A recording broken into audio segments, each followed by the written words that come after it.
Okay. Okay, so the slides that I've started, the title I put on the front of them was Writing Group Essentials, 4 core practices for academic writing groups. I was looking at the survey beforehand that people filled out, and it looks like about 85% of y'all are graduate students or postdocs. It looks like we're about 60% grad students here and about 20% postdocs. So I'm kind of focusing this talk for grad students and postdocs, just so you know, but I'm happy to, of course, answer questions from faculty or undergrads or anybody else. So first of all, what do I mean by writing? We talk about writing talk about the writing workshop, the writing groups, that kind of stuff. Just to be clear, when I say writing, I mean everything that you have to do to produce research with your name on it, or to get funding for the research that's going to have your name on it. So I mean designing studies, reading literature and taking notes on it, you know, writing code, analyzing data, all the stuff that you have to do to produce research. Drafting, revising, all that stuff counts as writing. So this kind of just means like work, like research related work. The reason we keep using the word writing is, first of all, I don't mean teaching and I don't mean service. And also the actual writing part, the part where you draft the manuscript and revise the manuscript and polish the manuscript, that is often the hardest part for people. So it's easy to get, once you learn how to collect data, you learn how to like design studies and collect data and analyze data, it can be tempting to just spend all your time doing that kind of stuff and not doing the actual writing where you draft the manuscript and revise it and stuff.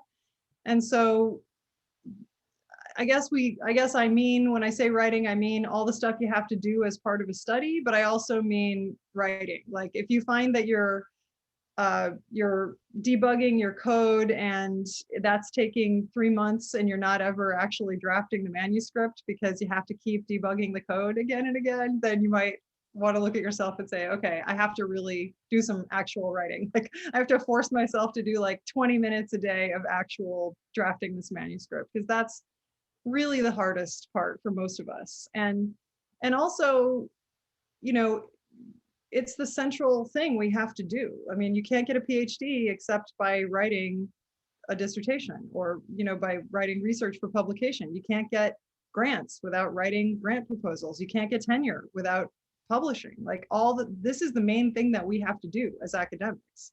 This is our job. We're essentially professional writers because we get evaluated based on stuff that we wrote, and we get jobs and promotions based on stuff that we wrote. So this is not some esoteric like thing where, you know, writing is like a lovely thing to do with a cup of tea, like you're Elizabeth Barrett Browning or something. This is like our job. So I think this is the central thing that academics have to do. And also writing is thinking. You know, you often don't know what your argument is until you start trying to write it out. And it's only when you start drafting the paper and revising the paper that you kind of figure out what you think about something. And so I just think writing is very, very central to everything we do.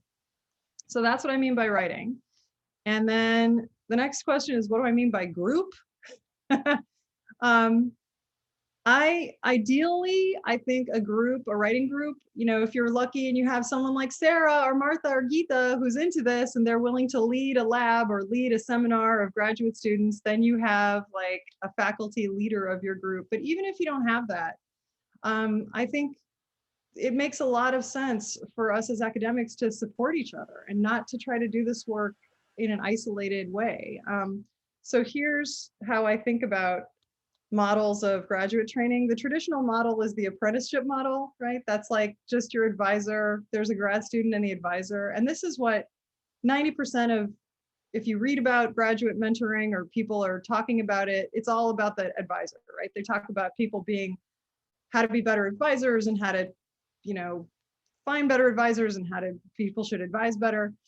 But, you know, Luke and Yoda, I mean, they lived in the swamp. It was just the two of them, right? They had nothing else to do. Can you imagine if Luke was like trying to lift this spaceship out of the swamp, and he was like, "Hey Yoda, am I doing a good job?" And Yoda was like, "I don't know, man. I got to give me a couple of weeks to like give you feedback on your spaceship lifting from the swamp. I have a lot of other things to do here. I'm busy, you know." And Yoda's like, Luke is like alone most of the time, like trying to climb those hairy vines all by himself. And you know, it's not realistic, right? It's not your advisors and grad students just don't get to live together in a swamp, which is a good thing, undoubtedly. And so the idea that your advisor is just going to be there to answer all your questions and teach you everything you need to know, it's just not realistic, right? Nobody has that much access to their advisor. The advisors are busy. So then some programs have this cohort model. So a cohort model is when the people who started the program at the same time, the PhD students who started the program at the same time, take most of their classes together, and they're supposed to kind of like do things in groups, like have study groups and stuff. That's a little bit better, I think, than the apprenticeship model, because there's a little bit of social support that people can give each other. But they don't actually, it's not ideal, because people who are all in the same cohort are all kind of freaking out about the same thing at the same time, right? So if it's your second year and everybody's worrying about doing the second year exam, you know, the comprehensive exam or qualifying exam or prelim exam or second year talk or whatever it's called in your program, they're all just freaking each other out at the same time. Nobody really knows what to do. They can't really help each other because they're all at the same, developmentally, kind of at the same point. And also they get competitive, unfortunately. Like, it's just human nature that when people are all scared and flailing and insecure and they're all at the same level, they start comparing themselves to each other and being like, well, you know, Andy already did his prelim exam and I didn't do my prelim exam, and that makes me really upset, you know. And so I do something and I'm like, oh, hey, Andy, I submitted a conference abstract. Have you submitted a conference abstract? And people start just being like kind of mean to each other, and it's not good, right? And if you're a developmental psychologist, as I'm sure lots of people on this call are, you might have seen or thought about some work about the advantages of mixed age play groups for kids. That there are really big advantages when kids play, like kids in the neighborhood get together and play, and they're different ages. And like, it's good for everybody. The older kids have a chance to be kind of guiding and nurturing and look out for the younger ones. The younger ones are kind of on their best behavior because they want the older ones to let them play, and they are honored to be like included. And there's less competition because it's not interesting for a 12-year-old to compete with an 8-year-old. It's not challenging. It's just, there's a ton of benefits. So the model that I think is best for doctoral mentoring is cascading mentorship. So I picked the X-Men. I was trying to find a group of like different ages of people and in doctoral training, I don't literally mean different ages, but I mean different years in the program. So what you ideally want is a group that has some people who are more advanced in the program, people who are less advanced in the program. So maybe you have like a group of 4 or 5 people that has like a postdoc and a 5th-year student and a 3rd-year student and a 1st-year student. And if you're really, really lucky, maybe you're in a lab that has that anyway, right? Some PIs have labs and they have a handful of students and they're at different years, and the students are really supportive of each other and they help each other out. And the older ones mentor the more advanced ones, mentor the less advanced ones, and the PI is available to help, and it's lovely. But that doesn't always happen by itself. Not everybody's in a lab. Not all the labs have people at different years. Some disciplines don't even have labs, right? And so what we've been doing here at UCI is trying to set up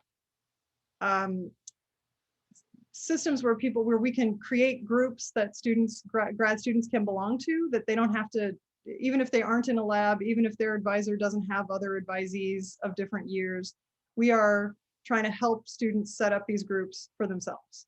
And the ones in the program that I'm setting up right now, we're saying the groups should have like 4 to 8 people, and they should have people from at least 3 different years of the program. So you could have like a 2nd-year student and a 4th-year student and a postdoc and a 3rd-year student or whatever.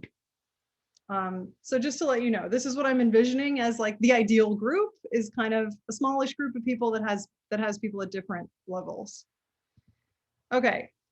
So we often use, if you've read my book, you know, we have this image of the penguins, because penguins huddle, you know, they live in the Antarctic and it's cold, and if they were all alone, they would just die. But they do this thing called social huddling, where they all huddle together and they keep warm and they stay alive, and it's very nice. So we have penguins all over the place. You might see penguin imagery in this talk. We have this little cheer where we say, it's hard to be a lone penguin. You are not a lone penguin. Get it? So this is like the reason for all the penguin imagery, is that sometimes we talk about the writing workshop, you know, your group as like your penguin huddle. Okay. But so in this talk, I thought I would focus on 4 kind of core practices. Like, let's imagine that you have a group, you've got a few people together and they want to make a working group or writing group, or, you know, if you're very lucky, maybe some faculty member is willing to teach a writing seminar or run their lab this way. So what are you going to actually do in your writing meetings? That's what I was going to talk about today. So 4 kind of very core practices that everybody could do in their writing group are going to be these. So the first one is just writing together. So before COVID, when we were meeting in real life, we would do what was called quiet writing time. We'd spend like the first half hour or the first hour of every meeting. We would just all show up quietly in the room, open our laptops, and sit there writing together.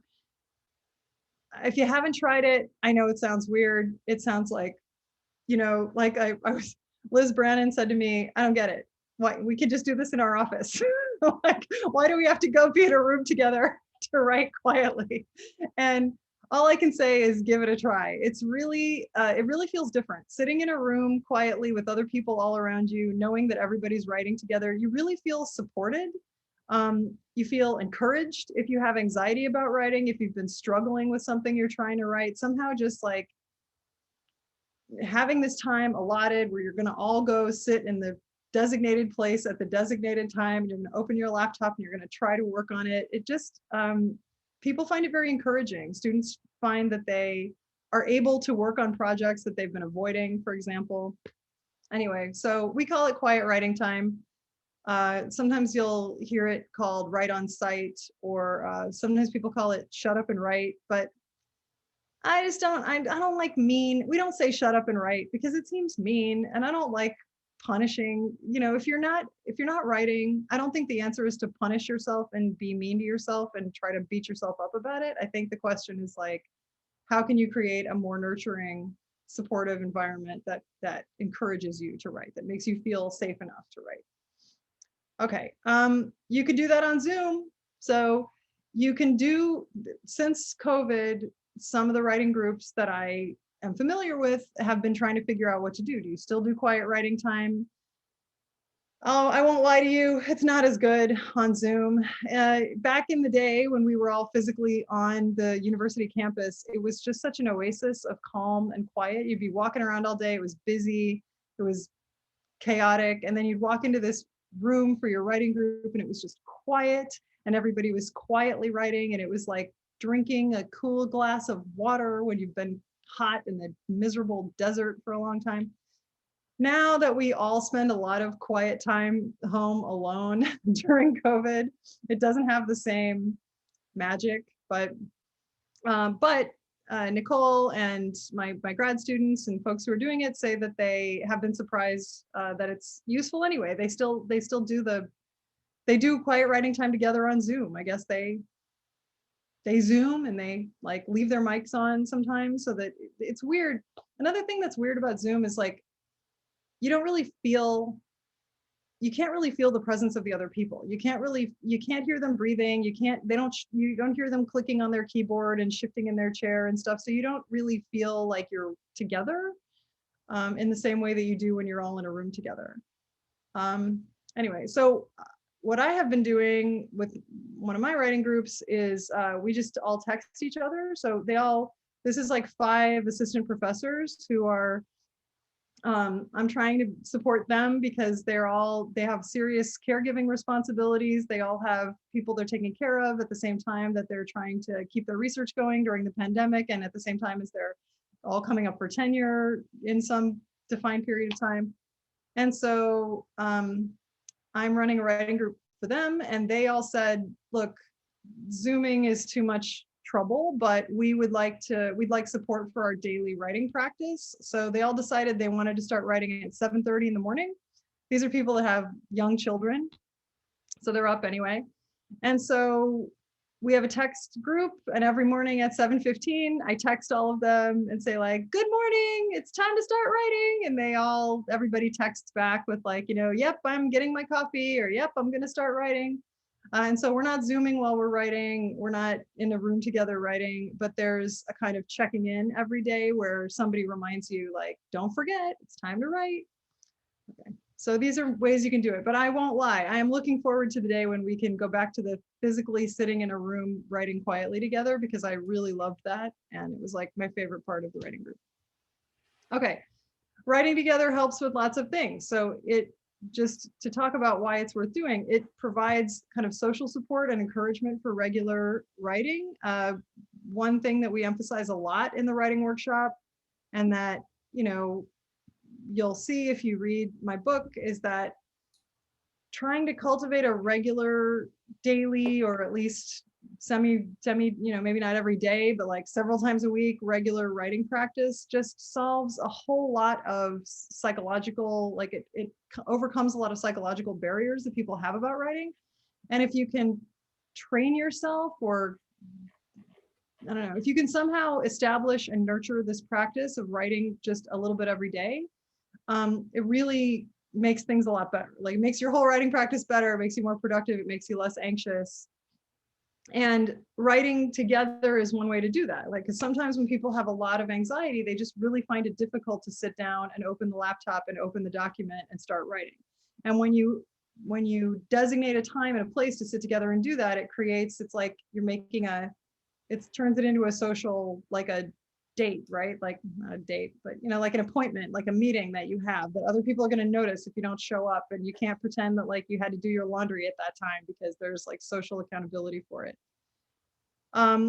So there you go, social accountability. One of the things that we talk about a lot is the problem that writing is easy to put off, because usually you're doing it alone and nobody knew that you planned to do it at this time, and so nobody will know if you like don't do it. Right? If you decide to grade papers at that time instead, or you just do email, or you just like walk your dog, nobody says like, no, you're going to write at this time. And so unlike teaching or service things where there are going to be like other people at a meeting, or students in a lecture hall, and they're all going to very much notice if you don't show up, so you're motivated to do it whether you feel like it or not. The thing about writing is there's no social accountability most of the time. Nobody even knows if you don't show up. And so it makes it very easy to put off. And so by making an appointment to write with other people, you create that accountability for writing. It also demonstrates that you can write in short blocks of time. So people often believe that they need a long period of time to write. They'd say like, I can't write unless I have at least an hour, or at least 2 hours. It takes me an hour and 45 minutes just to remember what I was talking about. And the only way that I've found to convince people that you really can be productive in short blocks of time is to get them to try writing regularly in short blocks of time. Just to say like, okay, well, I know you believe you're not going to get anything done, but we're going to write for 20 minutes right now. I'm starting the timer now. Open your document, start writing. I know you think nothing's going to happen. And if you can get people to do that, we call it ninja writing, because it's like sneaky and you can sneak it into your schedule. It's really magical if you can get people to try writing in a really short space of time, 15 minutes, 20 minutes, and you can do that in your writing group. Another misconception people often have is that they have to be inspired to write. People will say, well, I can't write unless I feel like it. I have to feel it. I have to feel the inspiration. I have to like be in the right mood and the right frame of mind.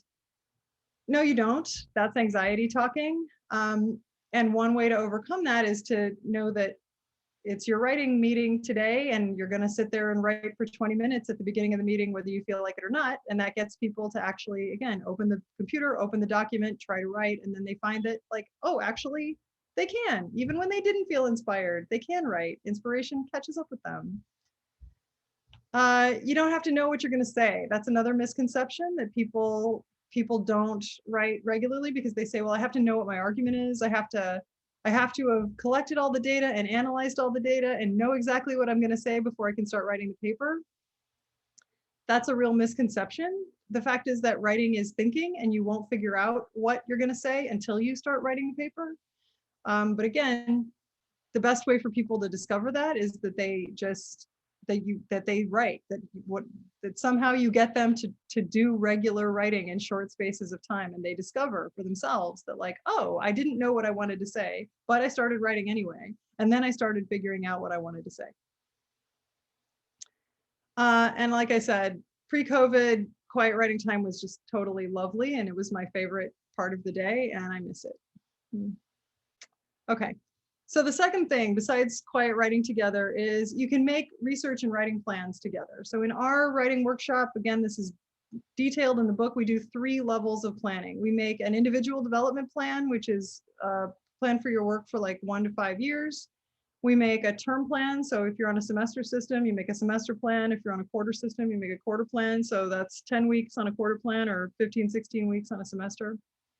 And then we do a shared daily writing log, which is where you have your weekly goals and you break them down into daily goals. And I'll show you what each of these things looks like. So the IDP, I'm gonna pause share and open up the IDP. How do I get out of here? All right, I'm opening up an IDP template. Open.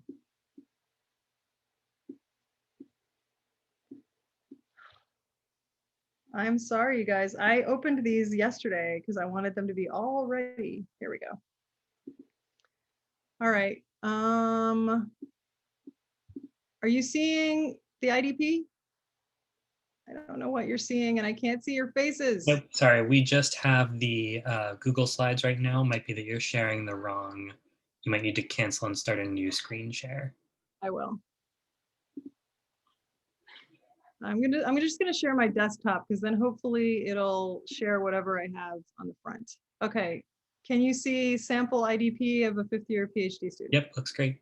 Okay, so there are templates on OSF, on the Open Science Framework. These templates are there for everybody to use, but this is what we use to make an individual development plan. So at one of the first meetings every quarter of the seminar, and the people who do this, the writing in the writing groups that my graduate students run for other grad students, they do this like often the first or second meeting of each year, typically.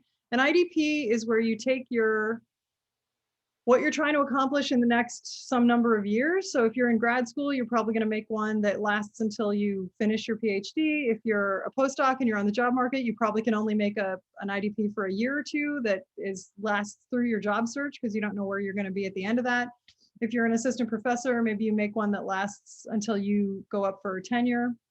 The point is that you're planning vaguely kind of what are the projects you're going to try to work on, and you break them down into seasons, or you could, if you're on a semester system, you could do fall, spring, summer. We're on a quarter system at UCI, so we have winter, spring, summer, fall. And the point is, like, it's not specific, it's not like detailed, it's just vaguely, in the spring of 2021. So this is an IDP from a student, a sample of a graduate student. So these are all the projects. She had tons of projects, and they're ordered from the one at the top is the one that's closest to being done. So if you've got one that's, you're doing a revise, and it says resubmit manuscript. So this was done. She had written it, she had submitted it, and she was waiting for a decision and planning to revise and resubmit it. Then the next, project down was another one that was going to get resubmitted. Then you can see the third project, she had write up manuscript, start writing dissertation chapter. So it's like all the projects that you're going to work on. And maybe if you're a new grad student, you only have one or you only have two, that's fine. Oh, wow, Benjamin Pitt, you're writing on the thing. I didn't know you guys could do that. Somebody made a red line. Okay, settle down, Benjamin. So anyway, this is Sorry, I didn't know I could do that either. It's okay. So this is the template we use. Basically, you have the projects in order from the top to the bottom based on how far along they are. So you get this kind of sweep of data from the upper left to the lower right, because you're planning to work on these things over time. You're going to be working the ones down here, you're pushing off till later to work on. And then this was a grad student, so she also had, she wanted to apply for NRSA, NSF postdoc fellowships. She was applying for postdocs here. There was stuff for her PhD program, jobs she was applying for, stuff like that. So you can put whatever you want on your IDP. Sometimes I put teaching on it just so that I can remember which quarters I have a really heavy teaching load, so that I can remind myself not to plan to get so much research done if I'm teaching like a 450-person intro psych course. But anyway, so that's what the IDP looks like. And again, there are templates for all this stuff that you can download. I'm going to go back to the slides. So, okay, come on now. Loading. So the rules for making an IDP are, you should make them together in a meeting. Don't say to people like, IDPs are great, you should totally make one. Okay, your homework this week is to go make one and bring it back to our meeting next week, because nobody will make it. This is what I have learned. They're not complicated, but they are scary. And if you send people home and tell them to make an IDP, they absolutely will not make an IDP. So you have to, while you're all sitting there together in the meeting, you have to set a timer for like 30 minutes or 45 minutes and just be like, we are now going to make our IDPs together, go. And then people will make one and they'll say, but I don't know what I'm gonna, yeah. And you just say, that's fine. Just put down whatever, take your best guess, whatever you think you're gonna be working on, whichever season, whichever semester you think you're gonna be doing this, just put it down. You can always change it later. You can update it as many times as you want. I usually allot 45 minutes. If we're pressed for time, we might do it in 30 minutes. Again, you just want people to like get started, because they can always update their IDP as often as they want. They can change it every day if they want. It doesn't commit you to anything. It just helps you start thinking about what you want to do. So like, sometimes the way I talk about it is, if you were planning to drive from Miami to Seattle, it would make sense if you, before you actually got in the car, if you like made some kind of plan about the route you were going to take, rather than just getting in the car and being like, I don't know, I guess we should go north and west, right? Okay, so I don't know, this road says it's north, take the north exit, I don't know. Like you want to like think about your overall plan so that you don't have to be navigating the big picture every single day when you're trying to figure out what to do that day. The order of the projects is, you always work on the thing that's closest to publication. So that's a general rule. You always work first on the thing that's closest to being done. There's going to be a lot of things you don't know. That's fine. Just take your best guess. You can always change it later. Make your plan. You don't have to make a 5-year plan. If you're a postdoc and you're going to be looking for jobs this year, maybe you can only plan for a year or two, because you don't know where you're going to be. If you're gonna finish your PhD 2 years from now, maybe you just want to plan through the end of your PhD because you're not sure then what you're going to do after that. That's fine. Plan as far as it makes sense. And we update them. We usually make IDPs at the beginning of every year, like the first meeting in the fall, and then we often update them the first meeting in the spring quarter. So these plans always go off the rails, right? It never works out the way you think it's going to work out. And so you got to update it like every 6 months or something. Okay. The next. Is now good to ask a question? Yeah, go ahead. I'm wondering so if you're a postdoc or grad student, where your faculty advisor fits into developing this plan. And I thought it was more of something you developed with your faculty advisor Sure. I always assume that, like, if you have a faculty advisor who is friendly and available and wants to sit down with you and make an IDP, I think that's ideal. But I'm also concerned about the students whose faculty advisors are not friendly or not available, and the students are kind of struggling to do things on their own. And so I always kind of assume that I'm trying to figure out how people can get support and be successful without relying on the faculty advisor. So what I usually, and also I'm teaching these writing seminars, and like there's 15 students there, and some of them have good advisors and some of them don't have good advisors. And so I'm like helping them all make IDPs. And then what we usually say, what I say to them always is like, once you get your IDP in a shape that you like, make an appointment with your advisor to go over it. Sit down with your advisor and just make sure you're on the same page about how long they think things are going to take, and what, you know, the milestones in your graduate program, like when should you be expecting to advance and when should you be expecting to submit a dissertation, proposal defense, and stuff like that. So if you have an advisor who will sit down and make this with you, I think that's fabulous, but a lot of students don't have that. And if you do, you think it's best to make it in a collaborative way, as opposed to, like, if it's in collaboration with your advisor, is it best to just try and do it all at one time with them too? Or, I mean, you know, you do you. If that sounds good and you want to do that, that sounds great to me. My experience doing this has usually been in writing seminars that I'm leading for grad students, and so their advisors are not there. Like, yeah. I'm the faculty mentor, the advisors are not there. They all have different advisors. They're in different departments sometimes. They're in different situations. Some of their advisors are like mean old jerks who won't make a meeting with them. It takes a month to get a meeting, you know? And so we make the IDPs together, and then I say, make an appointment with your advisor to sit down and say, here's the IDP I've come up with. Can you give me feedback on it? Does it seem realistic? You know, do you think am I way off on any of these estimates? Is there something that I've allotted a semester for and you think it's going to take 2 years? Or, you know, I said I was going to advance in this time and it really ought to be much earlier or later, or something like that. I'm always trying to like help students minimize the demands that they make on their advisors, because from what I've seen over 10 years of working with grad students, like anytime people have to rely on advisors, some of the advisors are not going to come through, and then the student's going to be out of luck, right? Of course, if you're a good advisor and you have a good advisor, that's great. Then everybody's happy. All right. Thanks. Okay. So the next thing that we do is a term plan. And I'm going to show you, I don't know, maybe this is easier to see. The term plan takes your goal for so you just made the IDP, right? And your IDP has some stuff that you're planning to do in, let's say, spring of 2021. Then you make your term plan that breaks up spring of 2021 into weeks. And for each week, you have the, sorry, I didn't mean to do that. Geez, stop. Okay. So for this example, so TLW is the name of a project.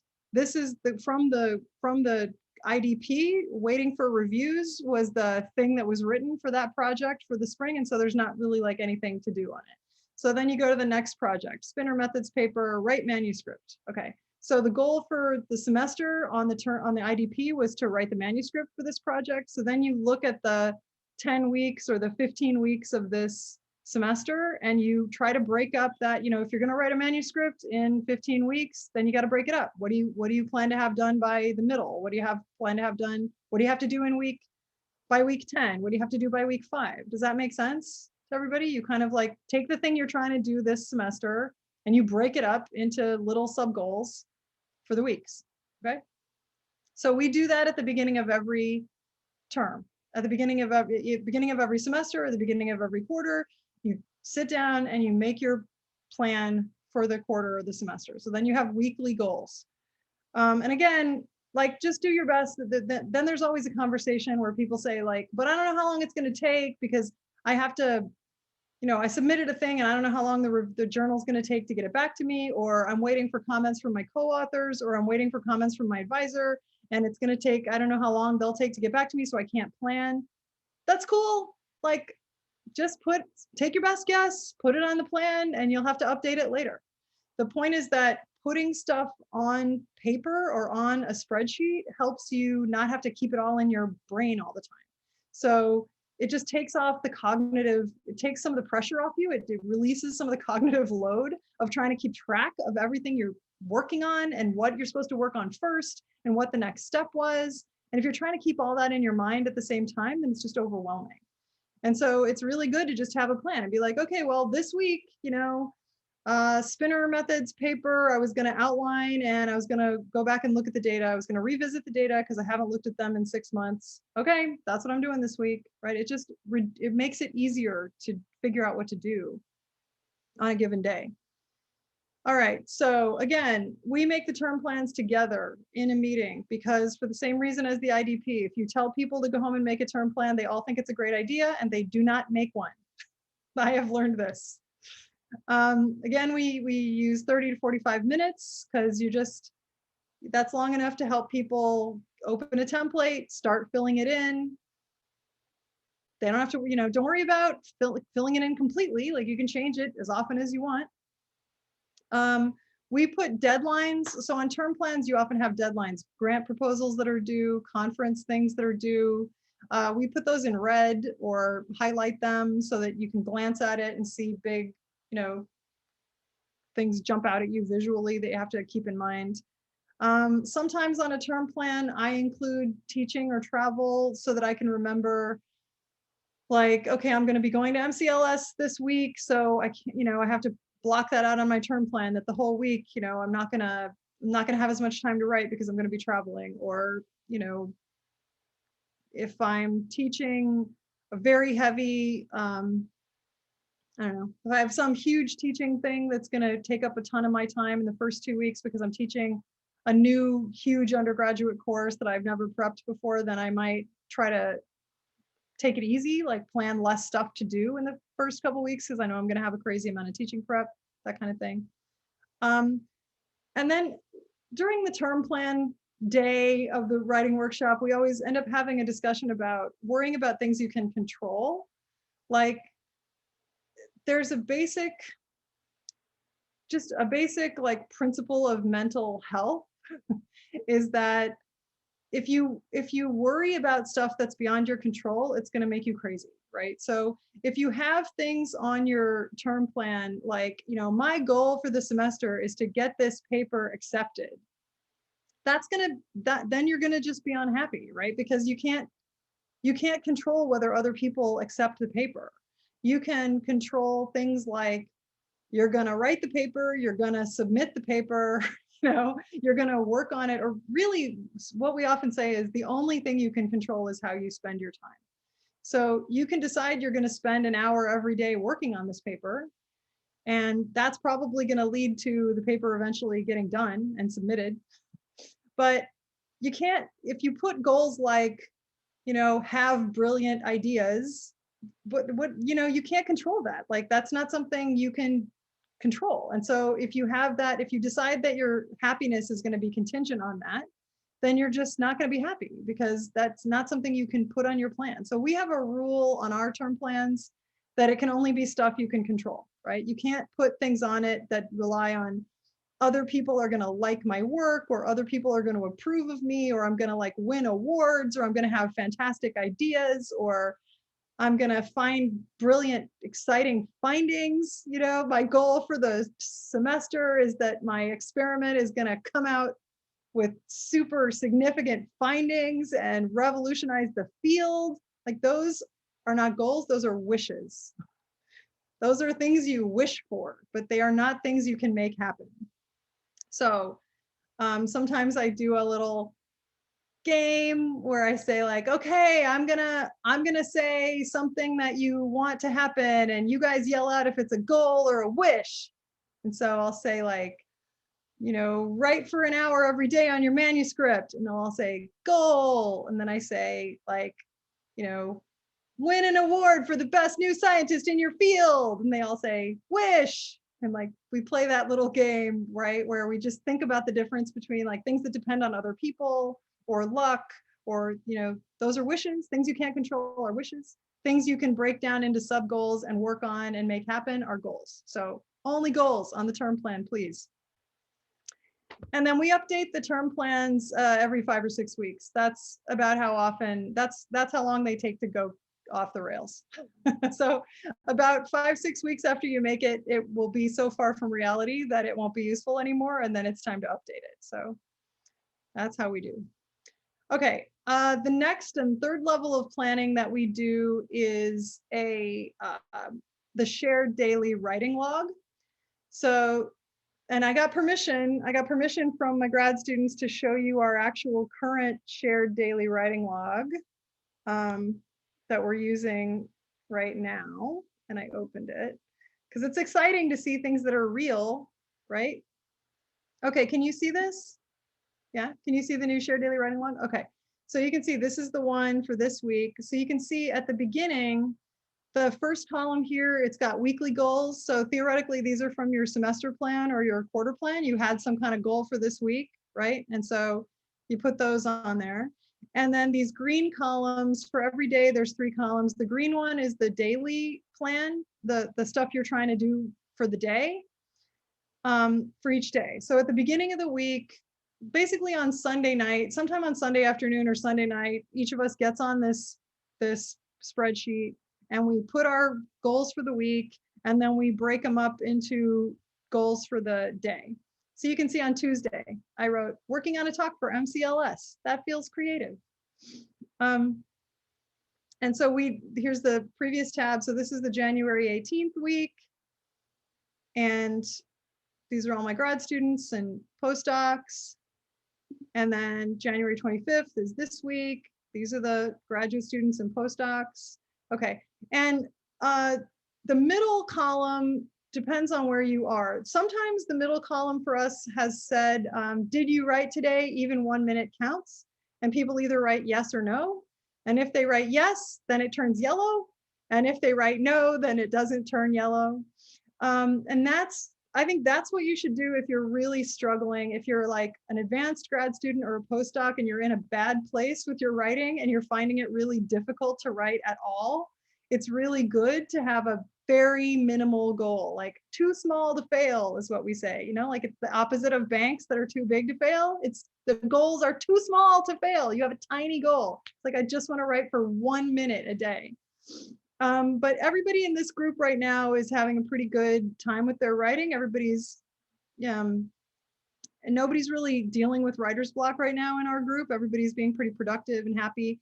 And so we have our middle column be minutes of writing, because the kind of advanced, you know, varsity level goal that you might have is to work for an hour a day on the project closest to publication.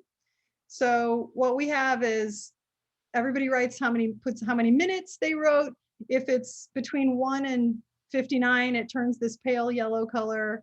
If it's 60 or more, it turns the nice dark egg yolk yellow color. And then at the end, we have total minutes of writing. So we're all aiming for 300 minutes a week. So you can do however you want. You can have minutes of writing if everybody's doing well, but I would really encourage you, if people are struggling, there's this strong impulse everybody has to try to do too much. So if you haven't been writing at all, don't be like, I'm gonna write for 2 hours a day, because then you're just setting yourself up to fail and feel terrible. So make a really small goal, like writing for 5 minutes, writing for 10 minutes. And if everybody in your group is doing great and you want to do more minutes, that's fine. You can see this. I mean, these folks are doing amazing. It's really terrific. I'm very proud of them all. Okay. And then we have pink. We have this pink column for every day. So you can see last week, the positivity was let go. And you can see I have a little explanation here. Make a decision not to try to control something and instead just let it be how it is. When things are uncertain, we feel less comfortable, but more alive. So we have these positivity practices. They change every week. So last week it was let go. You know, so Nicole, who's my postdoc, used to be Geetha's student, said, letting go of the fact that I did not make every change reviewer 2 asked for. The paper was already accepted. It's unlikely to matter anyway. we have stuff like that, right? The best I can do in terms of a change of scenery is going to work in a park for a bit. So Jeff wanted more of a change of scenery, but he had to let go of that and realize this was the best he could do. Rena was saying, trying not to let my inner critic influence my perception of writing. And then we all respond to each other. So you can see Rena's working on a dissertation. She's actually a philosopher. I do not envy people in the humanities. They work alone. They have to write a whole book. They don't have co-authors. It's really, really tough. And so she's struggling, right? But she's like saying, I'm gonna let it go. Bad writing is still writing. And then you can see a bunch of people weighed in to say, you know, Paulina said, no one writes a perfect polished thing in one go. There's always revisions. You got this, Rena. Jeff said, yep, way easier to improve bad writing once it's there than to try to perfect it in your head. So true. Thanks, you too. So you can see that there's we comment on each other's entries on the writing workshop, and it's like, it's nice. It creates community. It creates support. It's just really lovely. Barbara, one question has come up, and this is something that I've wondered too. I know that you share the Excel versions of these on your OSF page. Would it be possible to also share some version of the Google Docs, since I know that's what a lot of folks are doing right now? Yeah, I mean, you can just, the Excel, you can just select the whole thing. If you just put, you know, you can just highlight this cell and select it and cut and paste the whole thing into Google Docs. Great. So the answer to the question that came up was go to the Writing Workshop OSF, and there is a lovely set of downloads to templates that you can get there. Yeah, and you can create your own Google Doc. And I mean, since we're all here, I'll just show you the way to do the conditional. The only thing that's slightly clever is the conditional formatting. So you go to Format, Conditional Formatting, and then you can set up these rules. If the value is 1 in 29, so this is for the end of the week, the total writing. Oh no, actually, I guess this is the daily writing. So if the value is between 1 and 29, you can turn it a color. 30 and 59, you turn it a color. Greater than or equal to 60. So like the conditional formatting is the only thing that is on Google Docs that's not on Excel, but you are all smart and I'm sure you will figure it out. Okay. So yeah, so this was where I was just gonna explain. Can I ask a quick question about the Google Docs thing? Yeah. I'm just wondering if there are other tools that you've used that you find work for these sorts of plans. Oh, for the shared daily writing log? Or for the IDPs, like just something, it seems like spreadsheets are probably the most flexible, but maybe there are specialized tools. Knock yourself out. I mean, you do whatever hey, I'm open. I'm kind of a spreadsheet fan. Like I just like spreadsheets, so I use them a lot. But there's Trello. Have you used Trello? No, I've heard of it. Let me see if I can pull it up. Well, it's Trello, and that, okay, I'll see if I can show you. All right, I'm pulling it up. Oh my God, I think I accidentally closed. I was afraid I would do this. I think I closed the presentation. Now I'm gonna have to open it again. All right, I'm gonna share again. So in terms of planning, I'm sharing. Okay, can you see this Trello thing? Yeah. This Trello? Boards. So these are, Trello is a free application where you can make boards and the boards have cards on them. So like this says OFDD is Office of Faculty Development and Diversity. I'm an associate dean right now. And so I have these boards for various offices that I run, and you can use, you know what, let me just create a new board. I don't want to like compromise any confidentiality by showing you actual boards of like offices and groups that I belong to. But Trello has a lot of free, even for free, even if you're not paying, there's a lot of like functionality, and you can, so for like education, let's pretend we're gonna start a new board and we're gonna use an education template. I'm just trying to get something up here so you can see how it works. Okay, remote class template.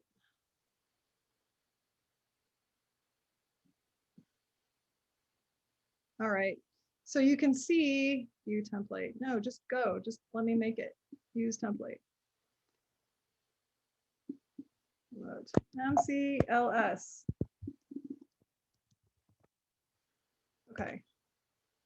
Fine. God damn it. This is just annoying for everybody. So what it does is create like okay, it's like a bulletin board or a whiteboard or something, and it's got all these lists on it, and every list has like cards, and so you can create a card, you can have checklists in it, you can have descriptions, you can add members, you can have members, more than one person belong to a board, and you can assign tasks to people. You can move cards from like one board to another, that kind of stuff. So I have heard people say that they liked Trello better for planning, for making like IDPs and term plans than they liked spreadsheets. Cool, that's great. Thanks for sharing that. Yeah, thanks for your patience, everybody. Yeesh. Okay, now I gotta open up the now I gotta open up the presentation again, which I closed in a panic. Whenever I'm trying to make things disappear, I click the like little red button to make it go away completely, and then I didn't mean to. Now I gotta pull it up again.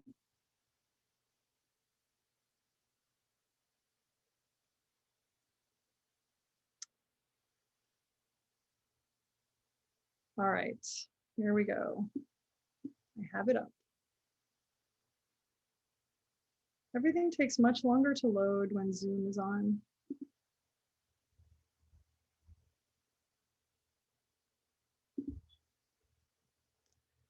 All right, now I have clicked present, but I forgot to share my screen.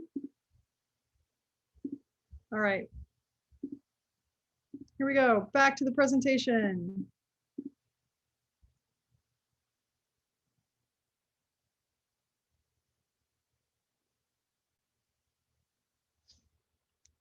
All right. Going forward.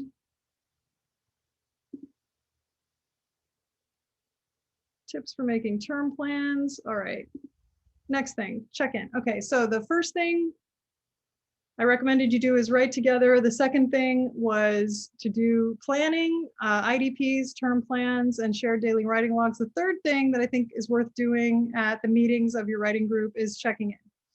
So that's where you just go around, and if you've got a small group of like 4 people, you could do 15 minutes for each person. If you wanted, like, you could decide you're going to spend an hour checking in.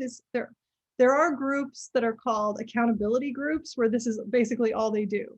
So they have like 4 people who meet for an hour, and they take 15 minutes per person, and each person says what their goals were for the previous week. Did they meet them or not? If they didn't meet them, like what happened, what went wrong, and then they kind of talk with the group about like, what should I do differently next week, or like that.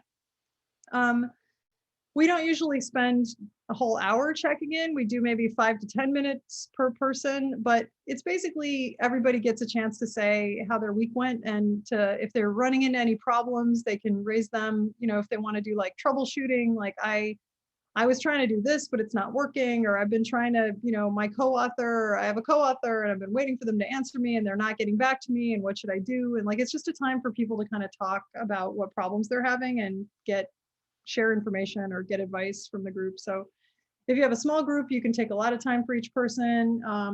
We often refer to the shared daily writing log as a way of guiding structuring the check-in discussion. So we'll all be looking, especially on Zoom, it's helpful if everybody can kind of have something to look at. So we will open the shared daily writing log, and each person, when it's their turn, will be like, yeah, well, as you can see, my goals were to do X, Y, and Z, and I didn't get them done. I got this one done, but not that one. And then this happened later in the week. And so it's just a time to like talk to each other and help people kind of think through what's going well and what's going badly.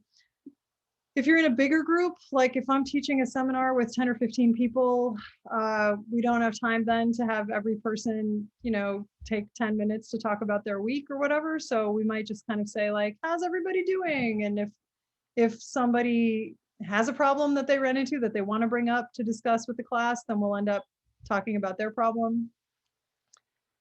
Yeah, so it's a chance. Checking in is just nice, right? It's just like a chance to connect with other people and talk about how your work is going and ask for input, thoughts. And then the fourth thing I recommend doing is feedback. This is really, exchanging feedback is really profound. The way I think about it is that the thing that's really scarce in a university environment, probably everywhere, is attention, right? The thing that's really hard to get is attention, for people to stop what they're doing and really pay attention to your work and think about it and like read it thoughtfully, carefully, and give you feedback. That's just such a profound act of generosity.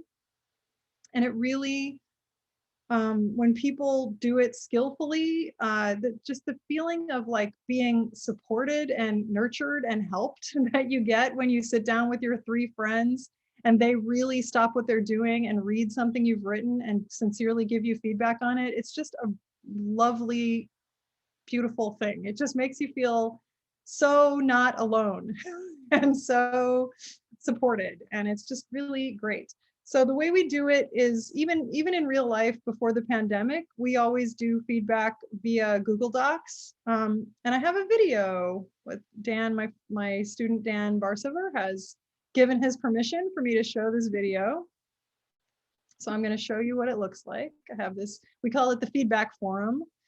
And we all belong to a shared Google Drive, and everybody, the person, one of the principles is there's no homework, right? You can't have homework. Back in the day when we first had the writing workshop, we would do a more traditional, the kind of writing workshop that people traditionally do in like MFA programs. So they would circulate the thing beforehand, like maybe a whole chapter or a whole paper, and everybody was supposed to read it.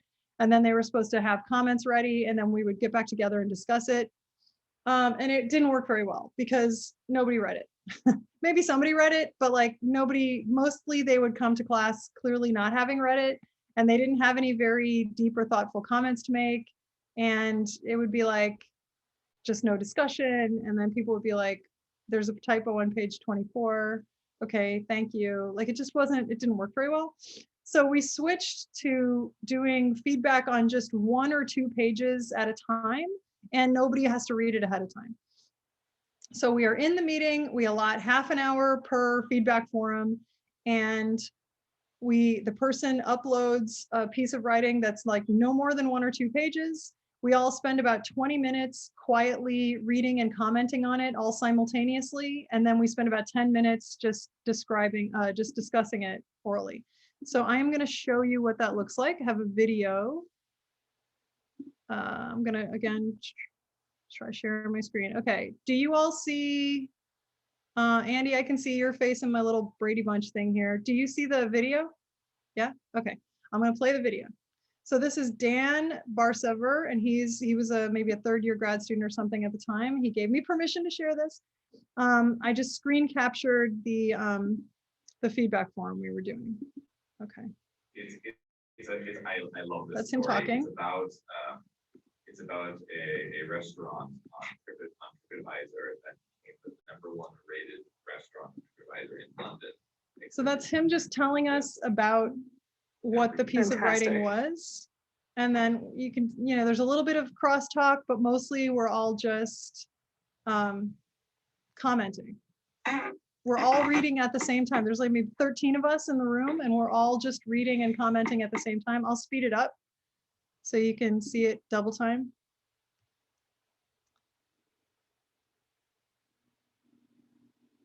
In fact, I'll make it really fast. I think I can show it like 5. This is 5 times the speed.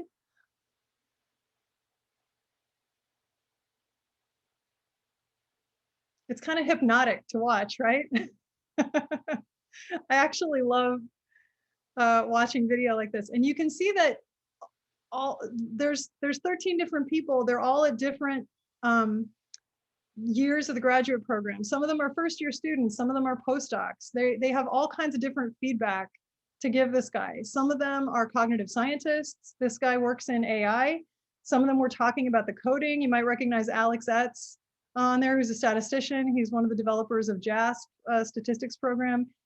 You know, some of them had really substantive comments to make about the work. Other people were just saying like, I don't understand what this means, or this is kind of confusing. And you can see it's pretty quiet. Like there was a little bit of talking at the beginning, but now everybody's just reading and suggesting restatements for stuff that's unclear or asking questions about the work. So we do this for 20 minutes.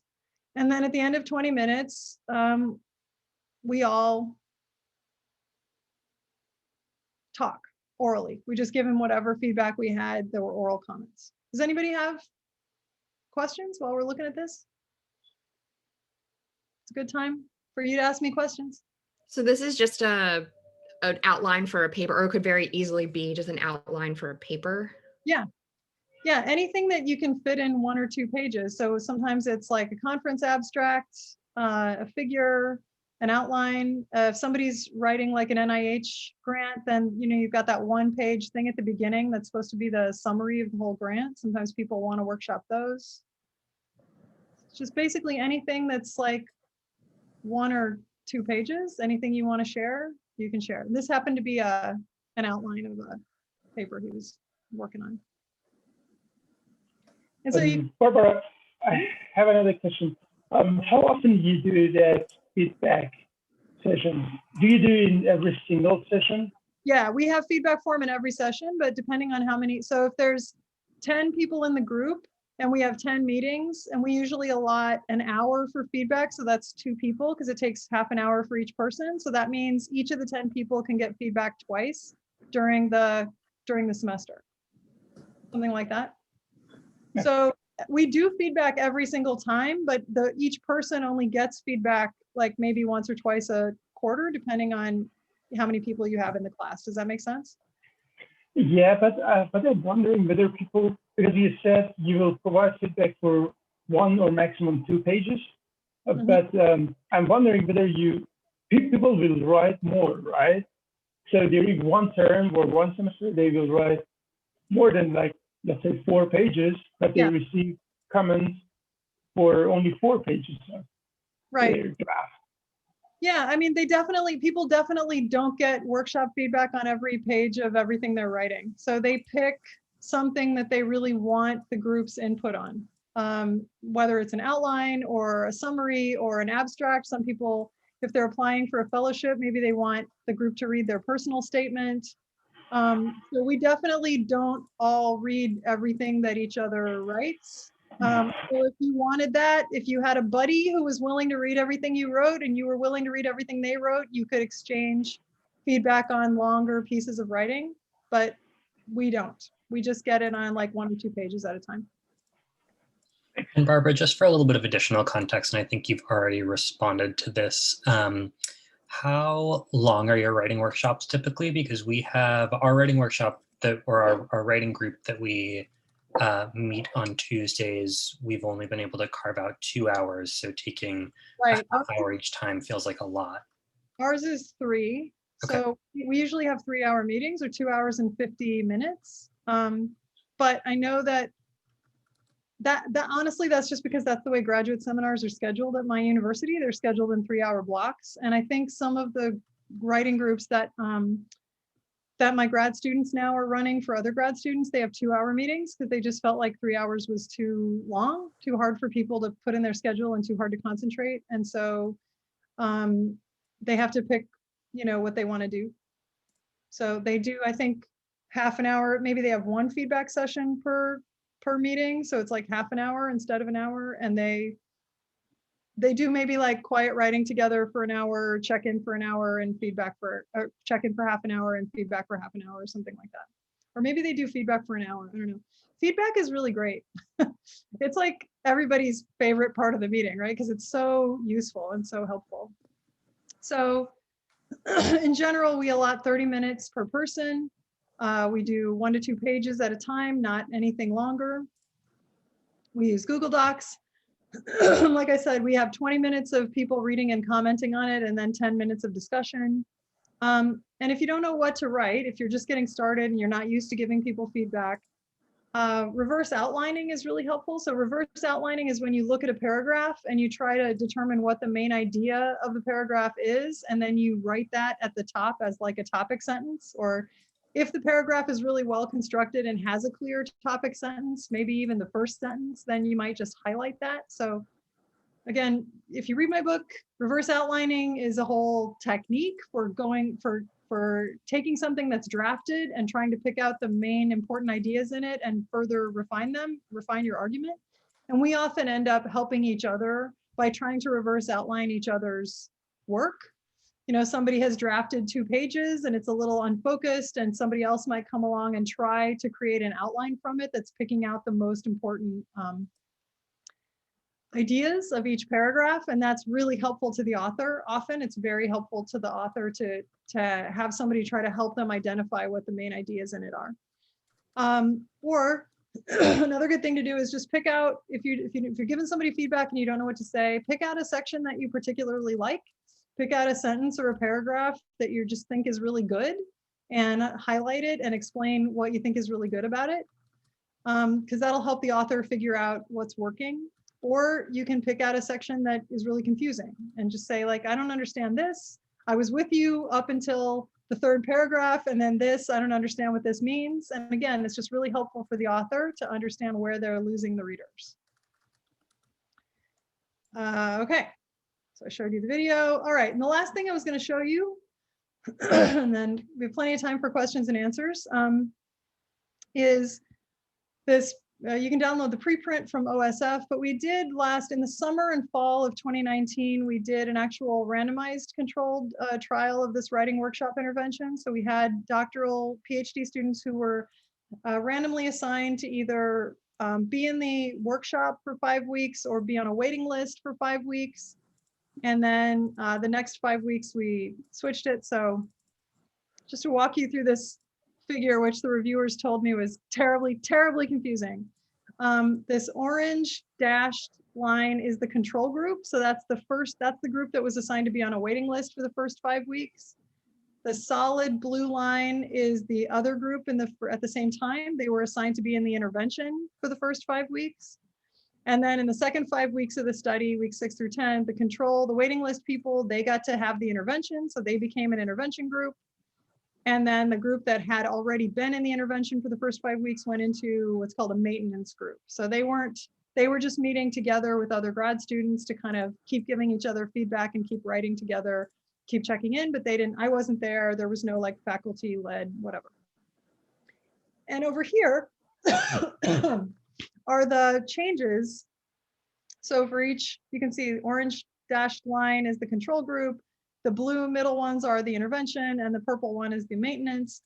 These are changes on a Likert scale from 1 to 7, where 1 is like strongly disagree and 7 is strongly agree. And these are a bunch of questions we asked them. So this enjoy was, I enjoy writing. So people, when we gave them the statement, I enjoy writing, do you agree or disagree? What you see is that the control group during that 5-week period got a little bit more agreeing with the idea that they enjoyed writing. The intervention groups moved more, right? They got to enjoy writing more during the 5 weeks of the intervention. And then the maintenance group stayed about where it was, got a little bit more enjoyment. This one was, I'm good at writing. So again, the control group didn't move much. The people in the intervention moved a lot more. And then with the maintenance group, they even moved more than that.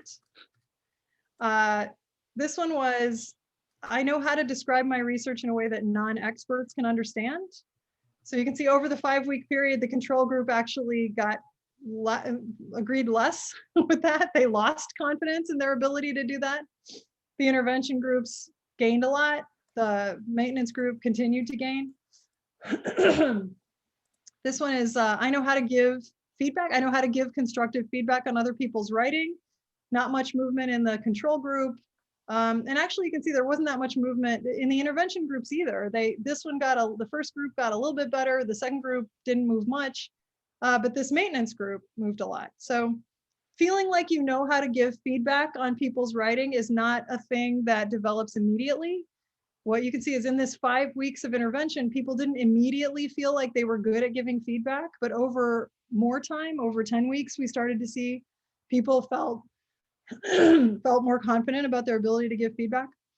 This one is, I often feel discouraged or disappointed with myself for not writing enough. You can see it didn't move at all in the control group, but in the interventions, it went way down. So people who did the writing, 5 weeks of writing workshop, their feelings about feeling discouraged and disappointed with themselves went from like strongly agree to like, no, not really, kind of neutral. And everyone agreed so much with that statement. I know it's way over here, right? It's all like, yes, I feel discouraged. And then the next one, I suffer from writer's block. You can see that it started out, the poor control people went from like mildly agreeing to moderately agreeing during the control period. But the interventions, it went way down. And I'm showing you this because the things that I'm advocating for, like helping people write little and often, helping them learn to write in a little short space of time and to try to do that every day, it really overcomes these problems of like discouragement and writer's block and feeling disappointed with yourself. This one is, I need inspiration in order to write. So you can see the control group agreed a little more with that over the waiting period. The intervention groups went way down and the maintenance group even more down. This one, I can't start writing until I've figured out what I'm going to say. As you can see, we convince people that that is not true during the intervention. They are much less likely to believe that after 5 weeks of intervention. In the control group, they drifted a little toward agreeing more with that. Fear rejection was something like, if I know something's likely to be rejected, I don't bother sending it in, or something like, I don't bother submitting it if it's probably going to be rejected. You can see that diminished a lot during the writing workshop because we put a lot of emphasis on just submitting things, just writing things and submitting them. And one thing I haven't talked about that a lot of you might know about is that we have a rejection collection, which is a Google spreadsheet where every time one of us gets rejected from something, we add it to the spreadsheet. And then every time we get to 100 rejections, we have a party. So we have our rejection collection and our rejection party. So we really celebrate rejection. And that's part of celebrating, keeping your emphasis on things you can control, right? Like if you celebrate rejection, it's because like you did something great. You wrote something and you submitted it. You completed a study, you sent it in. Like you can't help if somebody likes it or not, but you can celebrate the fact that you did it. And then, dislike feedback. So that's something like receiving feedback on my writing is unpleasant. And you can see that in the control group, they agreed with that. That got a little bit stronger. And in the intervention groups, it went way down, way down, way down more in the maintenance group. So with practice, getting feedback, people get happier and more comfortable getting feedback. Whereas if you don't do the feedback forum regularly, you might be kind of scared of it or find it uncomfortable. Okay. So here's the last slide. Somebody on the survey said, I'm interested in how you condense all of your great advice into a 2-hour workshop. I can't wait. I saw that. I was like, no, I can't.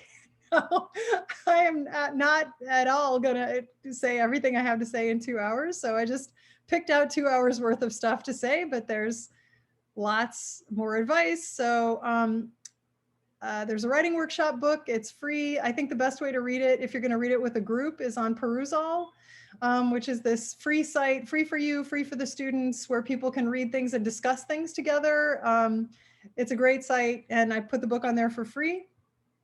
And then all the templates and examples of things like the IDP and the semester plan, the term plan, the shared daily writing log, the rejection collection, all that stuff is on the Open Science Framework at this URL, and it's got all these things, right? Rejection collection template. That also, the full text of the book is also, you can also download it as a PDF from Open Science Framework, but I think it's better on Perusall because then you can read it together and discuss it.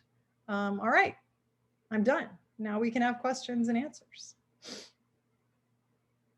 Well, that's the Ninja Penguin, by the way. Ninja writing. So like I said, Ninja writing is what we call writing in little short spaces of time that you sneak into your schedule through the day. And so this is our penguin who is ninja writing. All right. And now we have, okay, Erica, I see, oh, this is great. We're raising our hands. Okay. So Andy, do you want to manage questions or should I just like see people's hands raised? I say Erica's raising her hand. Can I just call on her? Totally up to you. Yeah. Well, please. okay, I'm calling on you, Erica, but then I'm going to ask Andy to keep an eye on things because I can only see, there's 4 screens worth of people and I can only see 1 screen at a time. So 3/4 of the people, I can't see them. Great. I won't. I'll take it from here. Okay, Erica, yes. So I saw in the data that you shared a lot of negative emotions around writing. And I was just wondering if you could speak to where you think those come from and also what are the mechanisms through which participating in, writing groups can kind of combat those? Well, writing is really hard. I think people have negative feelings about it because it's really hard. And one thing that we say over and over again is that writing is thinking. So it never gets easier, right? Like when people first start graduate school, they imagine that the hard things to do are things like designing experiments and collecting data and analyzing data. But those are not hard things to do. Once you learn how to do them, they're very easy to do. And if you talk to postdocs and faculty, they never say, oh, I just don't know how to analyze data. Like I'm just struggling to analyze data, or like, I just don't know what data to collect. I just can't think of any new experiments. I just can't think of anything to do. That's not the problem at all. But what faculty have and postdocs have is piles of analyzed data sitting on their desk that they haven't gotten around to writing up, or papers that they submitted that got sent back to them that they haven't gotten around to revising and resubmitting, because writing is the hard thing. Like that is the thing that never gets automatic and it's never becomes easy because it's thinking, right? And so when you try to write the paper or revise the paper is when you have to really come face to face with the fact that you don't know what the argument is, or you haven't worked out all the problems and like the logical errors, or you don't really know what to say back to the reviewer who objected, or you know what I mean? So like it's really, really hard. And that's why people have bad feelings about it, because it's anxiety provoking. You sit down to do it. And also it's like, there's a lot of self-judgment. There's a lot of self-criticism. And so a lot of us approach writing in a way that just makes us feel bad. So when you talk about writing, or when you see conversations where people are talking about academic writing, there's a lot of militaristic boot camp type talk. Like, I need somebody to kick my ass. I need to go to a writing boot camp, dissertation boot camp. Everybody's going to scream at me every day and we're going to yell at me and I'm going to really write that dissertation. But like, it doesn't make any sense, right? Screaming at somebody doesn't help them be creative or think through problems. And so we have this motto where we say, it's a garden, not a mine, right? It's a garden, not a mine. What does that mean? People think about academic work as mining, like it's this extractive industry where you're gonna like blow the top off the mountain and like dig in and just like dig all the minerals out of it. And they're gonna, I don't know, you're gonna hoard them. You're afraid that other people are gonna get your ideas. So you have to hoard them and like protect them so nobody takes them. And then, when the mine is unproductive, you just like blow more stuff up and like dig farther into it and extract more and wreck it more, destroy it more. No, we don't like these metaphors. We reject this extractive view of academic work, right? We use a lot of gardening metaphors, a lot of like growth metaphors. So if you think of ideas and products like papers and grant proposals and stuff as like minerals that you're digging up out of the ground, then when you aren't producing anything, your impulse is going to be to dig harder, right? To like punish yourself more and like destroy yourself more in the process of trying to produce this stuff. But if you think of them as like tomatoes on a tomato plant, then if your tomato plant is not growing tomatoes, you don't say like, you're not going to get any water until you produce some tomatoes, you know, like, or like, you don't like scream at it and punish it and say like, no sunlight for you until you start producing more tomatoes, right? You look at it and think, okay, well, why isn't it producing tomatoes? Like maybe it needs more time, maybe it needs more water, maybe it needs more sun. Like you take better care of it, right? You nurture it in order to make it productive instead of like punishing it and yelling at it. And I think that because so many of us have this self-critical, judgmental, punishy feeling that we imagine that when we sit down to write and we imagine that it's supposed to be really good and we write something and it's bad and then we immediately hate it and we feel bad about ourselves and we delete it and then we're back where we started and then we feel blocked. And like, it's just a miserable experience. It's just, there's inner critic inside your voice just yelling at you and being like, that's stupid. That doesn't sound right. That isn't what you meant to say. That's crap. Nobody's going to believe that. That reviewer's going to yell at you. You know, it's just like, it's miserable. Of course, people have bad feelings about it. Who likes to be yelled at? Even if you're the person yelling at you, it's no fun to be yelled at and called stupid all the time, right? And so I think the key to turning that around is that you learn to be gentle with yourself and that you think of it as a process of like nurturing and growing. And that if it's not working, you think, how can I take better care of myself? How can I get some rest? How can I get some input, some feedback from a friendly interlocutor? You know, my writing group, maybe they can give me feedback. Maybe, you know, like you got to be kinder to yourself instead of meaner to yourself when it's not working. That's what I think the key is. Thanks.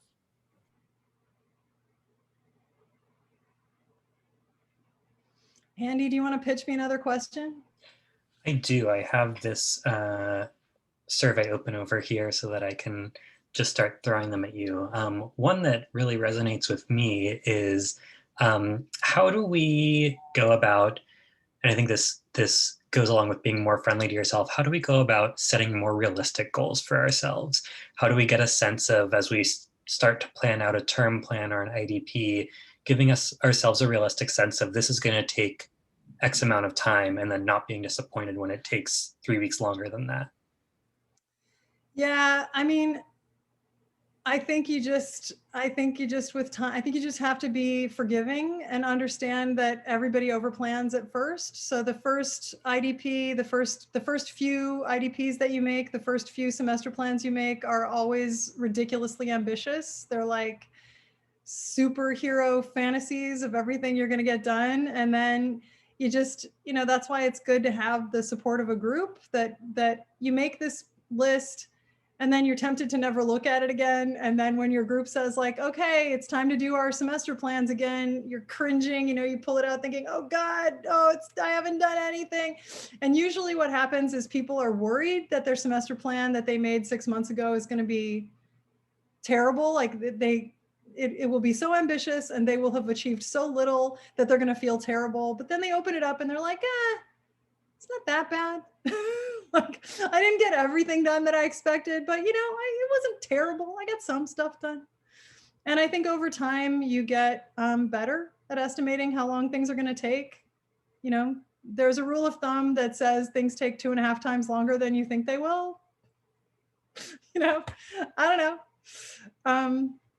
But it's certainly, I think when you're not used to planning a plan, making a plan for the semester or an IDP or something can be, you pour into it your kind of unrealistic goals for what you would like to accomplish and your fantasies about how much you'll be able to accomplish. And then you have to like face up to that when the plan doesn't work out that way. But again, if you could just be like kind of gentle and kind of understanding and forgiving, and it helps to do it in a group because you're looking at everybody like, how did your term plan turn out? You know, and everybody's kind of laughing like, yeah, well, I didn't get that done, but okay, it wasn't as bad as I thought. You know, I think gentle, keep at it. You do it in multiple cycles, it gets easier. Sarah, yeah. Sorry, Andy. Sarah raised her hand. She's my buddy. I have a question. So the video you showed of feedback, It was quite mesmerizing, but I could imagine reading that and it being so distracting and unable to focus when other people are editing the same document that I'm editing or providing comments. So do you have a limit on the number of people you would recommend editing at the same time? Do you break people into groups, or do you have the whole group do it? Any suggestions on that? Yeah, up to 10 works pretty well. When it's more than 10, it can start to get, like you said, like weird, because especially in Google Docs, if somebody adds text, then all the text underneath it like jumps down to make space. And so you'll be, if you're working below that in the document, suddenly the text you're working on will like jump around under your feet. And it's just like very frustrating and weird. You could make a rule, if you're worried about the text jumping around, you can make a rule that people only can comment. So instead of like typing in new text, which will cause the alignment to change, they can just highlight portions and comment on them. And then that doesn't move anything around. But honestly, it works okay up to about 10 people, and more than about 10, I start breaking it into smaller groups. And do you find it more helpful to do it in the class? I mean, so the class I'm teaching is only an hour long. So I'm trying to condense, what's the most important feedback or parts to keep in. And I think feedback's really important, but is this something that maybe I ask students to do outside of class, or do you think there's something really critical about it happening in the class? Well, like the IDP and the semester plan and everything, there's no reason you couldn't do it asynchronously outside of class. It's just been my experience that people don't. And so doing stuff together in class, people just do it more. If you're all sitting there doing it together, people do it. And if you ask them to do it in their own time, a lot of times they don't do it. But, if your students are highly motivated to do it, maybe they'll do it, and you only have an hour. So you got to like pick your battles. Thanks.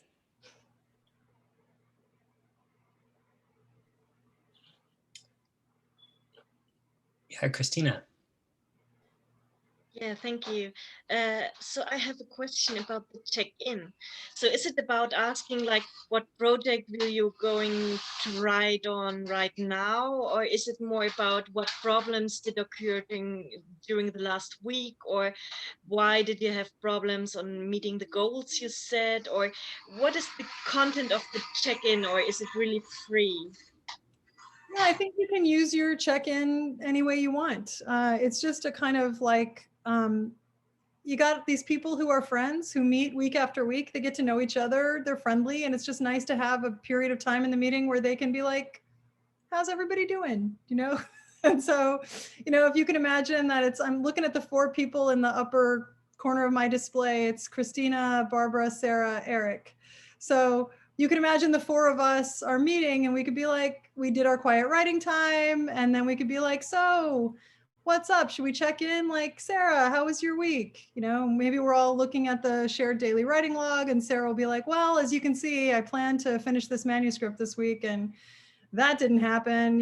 Well, my kids got sick, but I did manage to get this done. And, we could be like, oh, don't worry about it. You'll get it done next week. Your kids got sick. That's not your fault, versus then like, it's Eric's turn. And Eric is like, yeah, well, I was going to do all this coding and I got it all done. And we could be like, yeah, but what about that chapter that you were going to revise that you've been saying every week you were going to revise? And he'd be like, no, I had to debug a lot of code. And we'd be like, Eric, we know you're avoiding this chapter.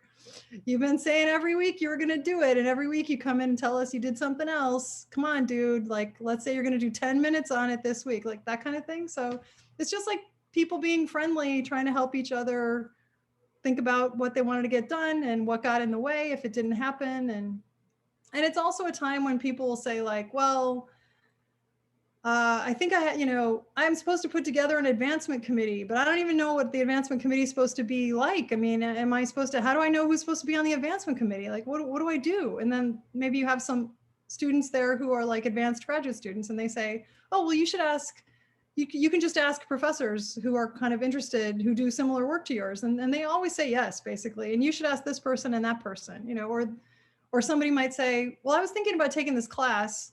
I don't know if it's good. And then somebody else will say, oh, that's a terrible class. I took it.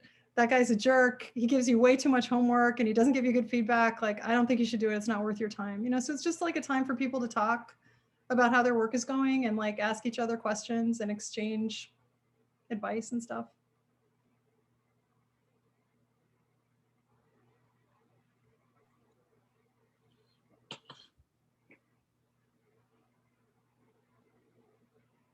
I'll jump in with more questions from the survey as people raise their hands. So one thing I want to address is some people asked for more immediate, how do I join a writing group? How do I become a part of this? How do I find my huddle?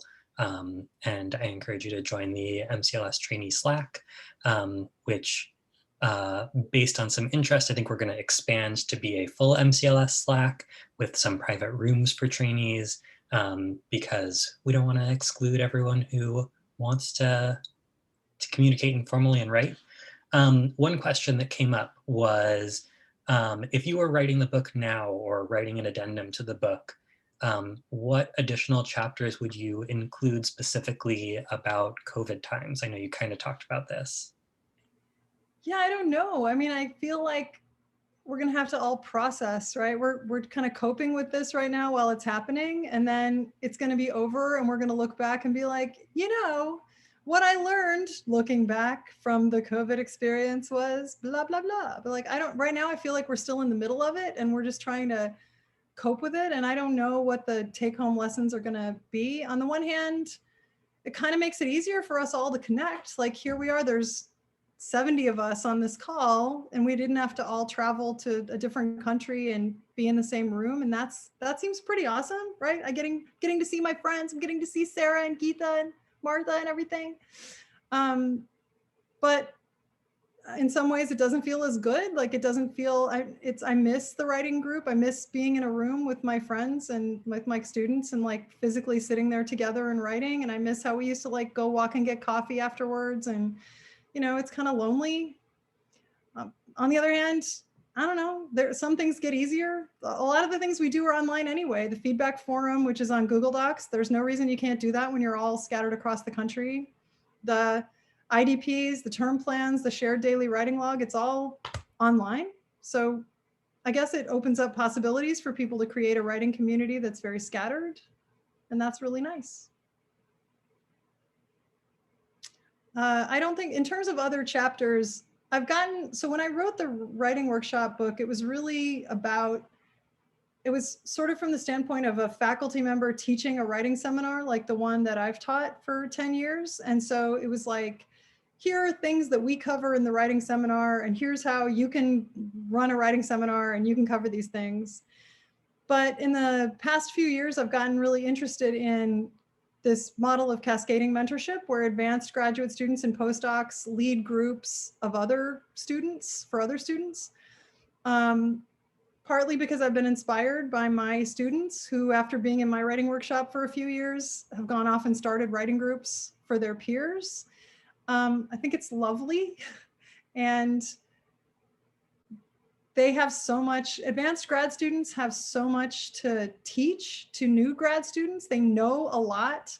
And I think it's weird, the apprenticeship model, the idea that we imagine the grad students are just like these babies that are being, you know, raised by their advisor is just weird, right? Like the fifth year grad students, the postdocs, the third year grad students, they have so much to share with the first and second year grad students. And the newbies, so by newbie, I mean like a first or a second year grad student, right? They don't want to go to their advisor to ask, you know, how do I book human subjects on the university human subjects pool thing? Or like, how should I fill out this IRB form? Or like, where do I get, you know, the copy code for the copier? Like, they're not going to bug their advisor for these trivial things, and it's embarrassing anyway, and they don't want to look dumb in front of their advisor, so they don't want to ask them these trivial things. They learn those things from the students who are farther ahead of them in the program, and the students who are farther ahead benefit hugely also, in the same way that, like I said, mixed age groups of kids, they're just huge benefits. The students that are more advanced, let's say you're a fifth year grad student and you're kind of freaking out because you're trying to write your dissertation and like, you're really worried and like, oh my God, what about the job market? And am I going to get a postdoc? Am I going to get a job? Oh my God. And you just feel terrible. But then this first year student comes along and they're like, I don't know how to register for a class. And then you realize, you know, a lot of things, you know, you've already succeeded. You've already passed a whole bunch of milestones. You've already succeeded in a whole bunch of ways. And you actually could be a mentor to these newbies in a way that makes a real difference for them. I don't know. I just think I've gotten really interested in peer mentoring and cascading mentorship, and the idea that that all these students at different levels have a lot to offer each other and can support each other, and that we should be supporting that as a university. And plus, there are a lot of bad advisors. I mean, there's no way around it. Like, there are a lot of students don't have nurturing, good advisors who are willing to spend time with them and who are good at teaching, and, you know, and so we got to find ways to help students that go around the advisors. Speaking of a great advisor, Sarah. That's lovely, thank you. So I hate to keep asking questions, but one thing, so I loved all that you had to say, and I think this is going to be great for my writing workshop.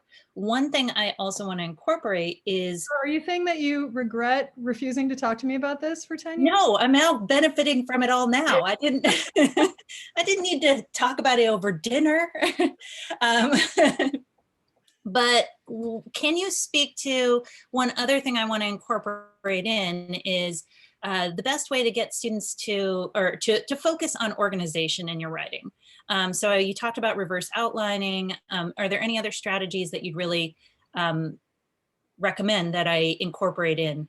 Yeah, sure. So one thing I haven't really talked about in this meeting at all, that there are 4 chapters in the book devoted to, is just kind of structural overviews of the various kinds of genres of academic writing. So there's a chapter on literature reviews, there's a chapter on scientific articles, there's a chapter on funding proposals, there's a chapter on presentations. And certainly when you have a faculty member teaching a writing seminar, I think it's appropriate to actually try to teach people stuff like that, right? So if you have so I haven't focused on it here because I saw that we were 85% grad students, and I was thinking of grad students leading groups for other grad students, in which case it's more like feedback, support, writing together, and it's not, grad students aren't always knowledgeable enough themselves to like teach somebody else how to do a literature review.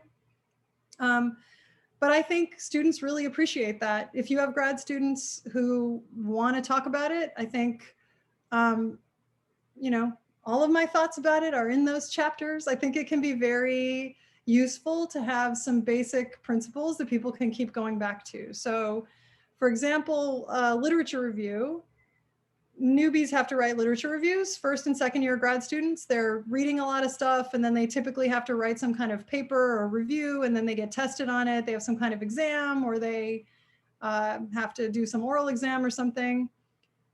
They freak out about it a lot, right? Like, literature reviews really freak people out. They feel like they have to read everything that's ever been written on the topic, and like, oh my God, it'll never end. And every time I read a paper, there's 30 other things that are cited. And am I supposed to know those too? Oh my God. And they start hyperventilating, and like, it's just really, really anxiety provoking.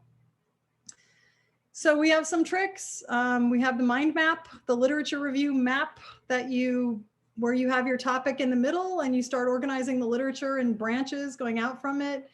I think things like that are super helpful. If you can make somebody express or like represent their whole reading list and their literature review as a map, I usually have them.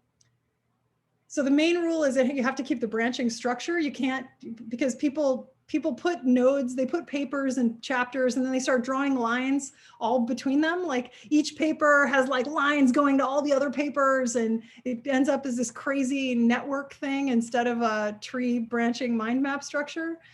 But if you emphasize to people that they have to keep the tree structure, right? Everything has to only be on one branch of one twig of one whatever. Then once you've got your whole reading list represented that way, it's very easy to write it into a literature review. because you can just be like section 1, branch 1, you go through them, right? So helping people represent the problem in a way that simplifies the problem is helpful, right? Is often the key, is that people get, it's too complicated, it's too deep, they're freaking out about trying to remember everything and read everything and understand everything. And, you know, and if you can give them tricks like the literature review mind map that helps simplify the problem and keep boiling it down into manageable steps, then okay. So that's what those 4 chapters are all about, like simplifying themes, tricks, ways to think about it in a simpler way. I feel like this was not a well-organized answer, sorry.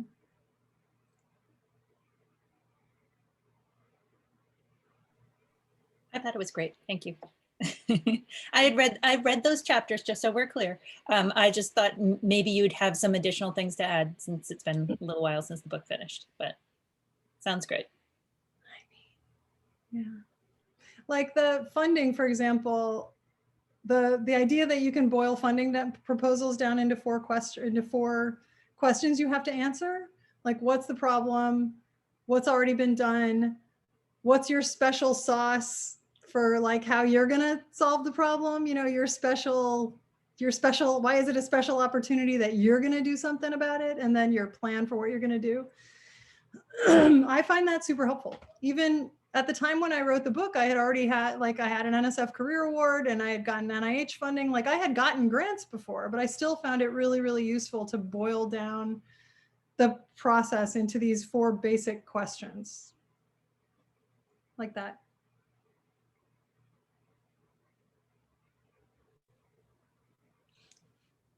Thanks. I think one question that came up on the survey that I think I know your answer to, but connects to some of what you were just talking about, is when should I start writing? Should I have done a review of the literature in that I've read most of the work that's been done? Should I start writing immediately? When do I start a project? Yes, you should start writing immediately, right now, today, as soon as the call ends. Because writing, even if you're just free writing, right? So people sometimes come in, they say like, I want to take your writing workshop, but I don't have anything to write yet. And I think writing is thinking, right? So you always have something to write, even if you're just free writing, even if you're just sitting down to write about your thoughts about the project or why you think it might be interesting. If you're reading literature and taking notes on it, I think that counts as writing. If you are designing experiments, that counts as writing. So if you're saying when should you start drafting the manuscript, I think as soon as you have the design in place, certainly by the time you're collecting data, you could be drafting the method section. You should probably be drafting the introduction so you can clarify in your mind what the argument is. I'm a big fan of registered reports or pre-registered studies because they force you to think through it ahead of time, to think through like, why am I doing this study exactly? And why do I think this is an interesting question? And what am I going to measure? And then how am I going to analyze the data I collect? And I think that's a really good, it's very smart to think about that stuff before you spend 2 years collecting those data. So I would say writing all the time every day. Awesome. Erica? Barbara, you bring up something that I was thinking about, the idea that if you have everything pre-planned in a way that allows you to just kind of follow that plan, then maybe some of the negative emotions and things, like maybe it's easier, and maybe especially if you don't, especially if some of your next steps are really wide open and yeah, absolutely. I think the reason that we spend so much time and effort planning is precisely that, is that if you have good plans, if you've done all your planning ahead of time, like if you think about navigating and driving, like I said, if you were going to drive from Miami to Seattle, if you had a kind of overall plan, and then every morning when you got up over breakfast, you sat there with your maps or your, pretend we don't have GPS here, right? You sat there and thought, okay, today I'm going to try to, this is the part of the journey I'm going to do today. And here's how I'm going to go, like, here, I'm going to drive here, and then here, I'm going to stop for lunch here, and then I'm going to go this in the afternoon. Then when you get in the car, you're just trying to follow your plan. But think how much harder it is if you get in the car and you're just like, okay, where should I go? Which road should I take? Where am I going? Right? Like, it's just overwhelming. And similarly, like if you wake up on a Tuesday and you're a second-year graduate student and you know that you're hoping to get a PhD 4 years from now, and now you have 90 minutes, what do? Right? It's really hard to figure out what you do with the 90 minutes you have in front of you now that gets you closer to having a PhD 4 years from now, right? It's just too hard. It's just too big. And so that's why we try to break it down into like your 1 to 5 year plan. And then you take just this semester and you break that down into weekly goals. And then you take just this week and you break it into daily goals. And then when you get up today and you have 90 minutes, you've got some daily goals and you've already thought through what your priorities are and which thing you want to do first and what's the most important and how much time it's going to take. And so it's much, much easier to like know how to spend your 90 minutes.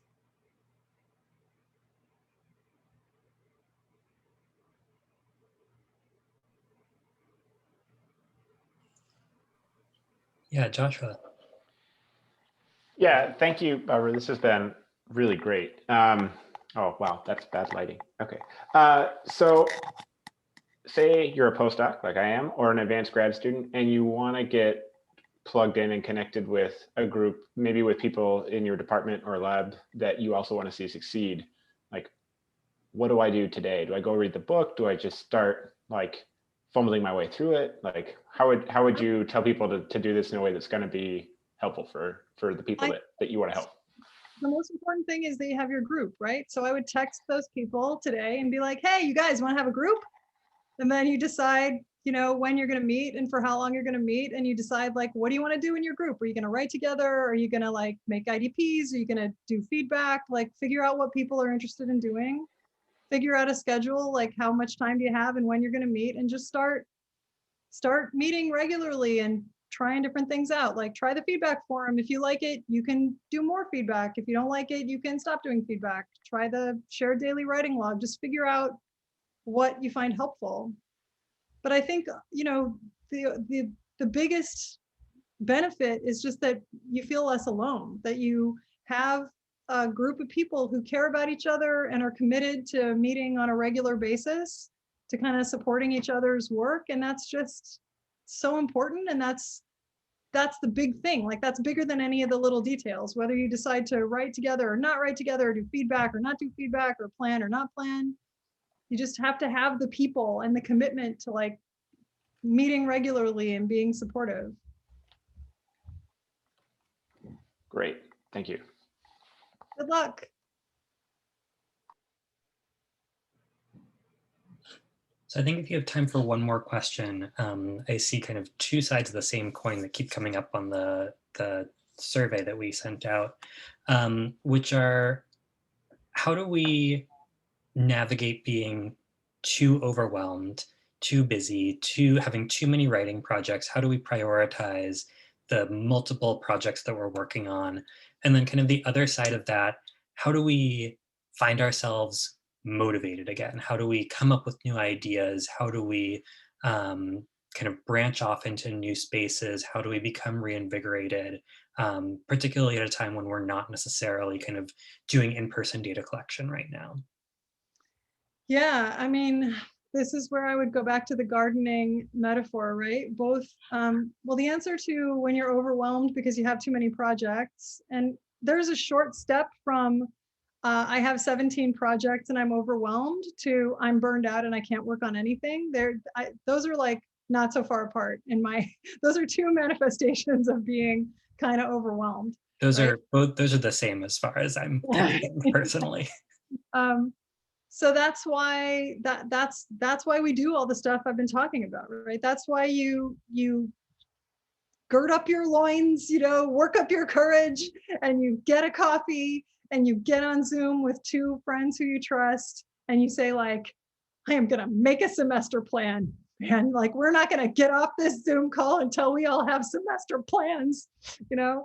And then that when you're, by carving out this time, you're like, yeah, you've got 17 projects, but that's the time that you've set aside. That 45 minutes when you're going to make the plan is when you decide what the priority is. What's the project you're going to work on first? Well, so you think through, how do you decide? It's the one that's closest to publication.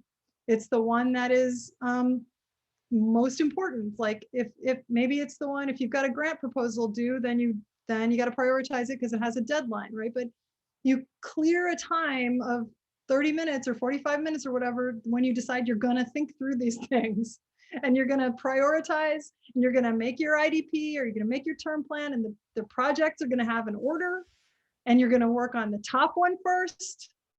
And when you get to a point with the top project that you're stalled because like you're waiting for feedback from somebody else, or you're waiting for comments, or you've submitted it and you're waiting for a decision, then you go one row down and you work on the next project next, right? So the point of all this planning is that it takes that uncertainty out of the process. It doesn't, you're not looking at 17 projects at a time and being like, I don't know what to do. I don't know what to work on first.